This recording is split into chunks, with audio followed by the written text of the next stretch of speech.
സ്ഥിരമായി ഗുണവധികാരം അടിക്കുന്ന ഒരു സെക്രട്ടേറിയറ്റ് മെമ്പർ, ഒരു മുൻ MLA, അയാൾ വന്നിട്ട് പറയുക, അയ്യോ യുദ്ധമൊന്നും പാടില്ല, ഇത് മാനവരാശിക്ക് നല്ലതല്ല, രക്തം ചൊരിയാൻ പാടില്ല. ആരാ പറയുന്നത്? ഇവരുടെ ഒരു യൂട്യൂബർ, പ്രമുഖനായ യൂട്യൂബർ. അയാൾ പറയുകയാണ് രക്തം ചൊരിയാൻ പാടില്ല, മനുഷ്യ സ്നേഹത്തെ പറ്റി ഇങ്ങനെ കവിത രചിക്കുകയാണ്.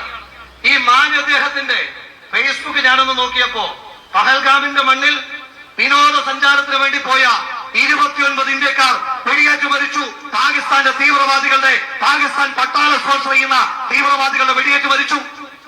ഈ അഭിനവ മാനവ സംരക്ഷകന്, ഈ അഭിനവ മനുഷ്യ സ്നേഹിക്ക് പഹൽഗാമിലെ ഭീകരാക്രമണത്തെ പറ്റി ഒറ്റ വരിയുടെ അപലപനം പോലും ഉന്നയിക്കുവാൻ ആഗ്രഹിക്കുന്നില്ല. ഈ രാജ്യത്തെ സാധാരണക്കാരായ 29 മനുഷ്യന്മാർ കൊല ചെയ്യപ്പെട്ടതിനെ പറ്റി ഒരിട്ട് കണ്ണീര് ഈ അഭിനവ മനുഷ്യ സ്നേഹിക്കില്ല. പക്ഷേ ഭാരതം, ഇന്ത്യ മഹാരാജ്യം അതിർത്തിക്ക് അപ്പുറത്തേക്ക് കടന്ന് പാകിസ്ഥാന്റെ തീവ്രവാദ ബങ്കറുകളിൽ കഴിയുന്ന തീവ്രവാദികളെ കൊന്നപ്പോ ആ രാത്രിയിൽ തന്നെ ഈ അഭിനവ യൂട്യൂബർ ഇറങ്ങിയിരിക്കുകയാണ്. എന്താണ്?